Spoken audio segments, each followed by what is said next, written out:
আসসালামু আলাইকুম সবাইকে, শুভ সকাল। আমার বারিন্দার থেকে ব্লগটি শুরু করলাম। আমার আজকে বাগানে রেন লিলি হয়েছে 2 কালারের, খুবই সুন্দর। এগুলি 1 দিন কি 1.5 দিন থাকে, পুরোপুরি 2 দিন থাকে না রেন লিলি। তো আবার একটু আজ খাবো গরম গরম পরোটা খাচ্ছি। গরম করেছি মাংস ঝুরা, আমি একটু নিয়ে নিছি। সকালের নাস্তা খেয়ে চা খেয়ে তারপর দুপুরের জন্য রান্না করা শুরু করে দিব। চা খাবো এখন। A few moments later. রান্না করব না, রান্না করতেছি। এই যে মাংসটা মাখায়া বসাই দিছি, ভালো করে কষানো হলে উপরে তেল আসলে তারপরে আর কি 2টা সিটি দিয়ে নামাই ফেলবো। আর করতেছি হচ্ছে যে ইলিশ মাছ ভাজা, বেগুন ভাজা। বেগুন ভাজা হয়ে গেছে। আর ইলিশ মাছটা কিন্তু অনেক বড়, আসলে না। এই ইলিশ মাছগুলো আনা হয় হচ্ছে মরিচ বাটা দিয়ে খাওয়ার জন্য, ছোট ছোট টুকরা করে। তারপরে লাউ পাতা দিয়ে যে পাতুরিটা করি আমরা, ওটা খাওয়ার জন্য। তো বড় ইলিশ মাছটা নাই, খুঁজেছি অনেক, হয়তো ভিতরে পড়ে আছে। তো আজকে এই মা ধরা সাইজের ইলিশ মাছটা ভাজতেছি। আর এখন পেঁয়াজ আর শুকনো মরিচ ভাজবো। আর এই যে গরুর মাংস, আর এই যে এখানে সব কিছু রাখছি। আর রান্না করব ভুনা খিচুড়ি। এটা প্রেশার কুকারে করব না, সরি রাইস কুকারে করব না, পাতিলেই করব। তো এখানে ধুয়ে রাখছি 3 পদের ডাল। মুগ ডালটা আমি ভুনা খিচুড়ি অথবা যে কোনো খিচুড়ির মধ্যে মুগ ডালটা বেশি পছন্দ করি, তো মুগ ডালটা বেশি দিয়েছি। তারপরে দিয়েছি অল্প একটু খেসারির ডাল, আর এই যে মশারির ডাল। তো এটা ধুয়ে ঝরায় রাখছি। আসলে রান্নাটা সবাই মানে এগুলি তো সব নর্মাল রান্না, সবাই পারে, কিন্তু অনেকে আবার পুরা রান্নাটা দেখতে চায়। তো আমি আমার রান্নাঘরে বেশিক্ষণ থাকতে ভালো লাগে না, আমি খুব তাড়াতাড়ি করে স্পিডে কাজ করি। তো যদি ভিডিও করতে যাই আমার দেরি হয়ে যাবে। যেটা যেটা মানে আমার কাছে ভালো লাগে, যেটা ভিডিও করার দরকার সেটা আবার করা হয়।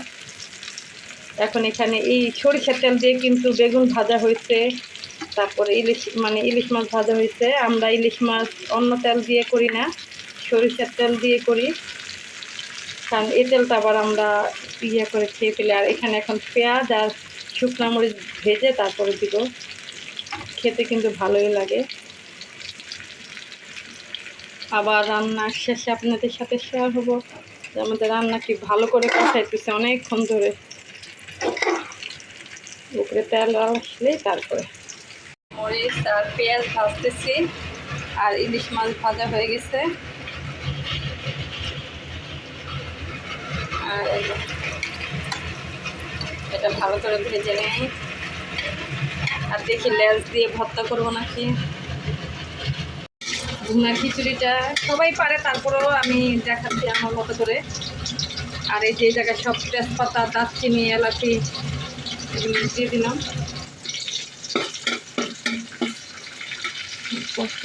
এতে আদা বাটা দিয়ে দিলাম।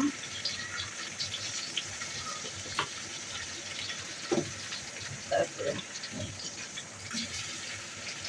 রসুন বাটা দিয়ে দিলাম। তারপরে এখানে আছে লবণ। লবণটা এমন সাদা যে বোঝা যাচ্ছে না। এই যে লবণ, হলুদ, মরিচ, তারপরে গরম মশলার গুঁড়া, জিরার গুঁড়া, ধনিয়ার গুঁড়া, এটাও দিয়ে দিলাম।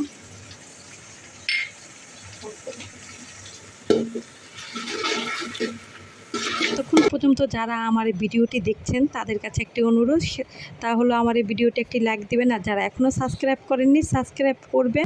যারা করেছেন তাদেরকে মন থেকে অনেক দোয়া ও ভালোবাসা। একটু হোক, তারপরে আমি চাল দিয়ে দিব। চালটা দিয়ে দিচ্ছি, এটা ভালো করে ভেজে তারপর পানি দিয়ে দিব। সবাই কম বেশি পারে, তারপরে একটু শেয়ার করলাম। আর এখানে দিয়ে দিচ্ছি মাংস। এটা এমনভাবে কষাইছি যে 2টা সিটি আসলেই বন্ধ করে দিব। আর পানিও বেশি দিই নেই, যাতে খুব ভালোভাবে হয় মাখা মাখা, কারণ কষানোর মধ্যেই সিদ্ধ হয়ে গেছে। মাংসটার কথা বলছি আর কি। 2 hours later. এই যে এখানটায় সব কিছু খাবার রেডি। আয়ান প্লেট নিয়ে যাচ্ছে, ওখানে গিয়ে বাড়বে বাবা। খিচুড়ি, ভুনা খিচুড়ি, সালাদ, 4 পদের ভর্তা, ইলিশ মাছের লেজের ভর্তা, পেঁয়াজ মরিচের ভর্তা, শুটকির ভর্তা, রসুন ভর্তা। এটা হচ্ছে ইলিশ মাছ ভাজা আর টমেটো ভাজা। আর এখানটায় গরু মাংস। গরু মাংসের কালারটা ভালোই আসছে। লেবু এখানে সবাইকে বেড়ে বেড়ে দিচ্ছে। সবাই না, আমাদের 4 জন। এই যে আয়ান একদম প্রেশার কুকার নিয়ে খাইতে বসে গেছে। খাবো এখন। খাবার মধ্যে আমরা উপচায় পড়বো আমি। এটা আমার প্লেট।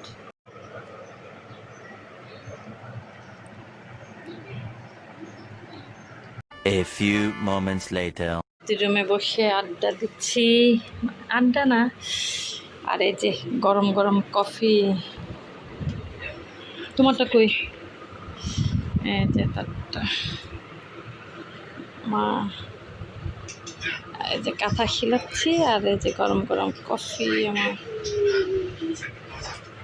কে আমার ছোটনটা, ছোটন পাখি খালি দৌড়াদৌড়ি না। আজকে আমরা অর্ধি রুমে। 1 hour later. বাড়িতে সন্ধ্যা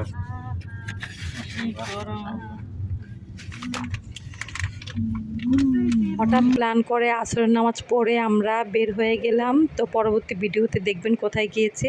আর যদি আজকে আমার ছোট ব্লগটি একটু হলেও ভালো লাগে, অবশ্যই লাইক কমেন্ট ও শেয়ার করবেন। ভালো থাকবেন, সুস্থ থাকবেন, আমাদের পাশে থাকবেন। আসসালামু আলাইকুম।